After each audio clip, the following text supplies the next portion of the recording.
पर वो मुझसे प्यार नहीं करती। कि जिंदगी में ना आसानी से प्यार सिर्फ 3 लोगों को मिलता है, औरतें यानी लड़कियां, बच्चे और एनिमल्स, डॉग्स।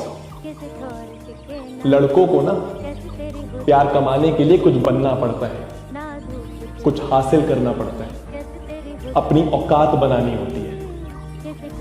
और जब सबको लगता है ना कि लड़के के पास है सब कुछ देने के लिए, कुछ है देने के लिए लड़के के पास, तो फिर उसको जाके प्यार मिलता है। कड़वा सच है पर है। Always remember.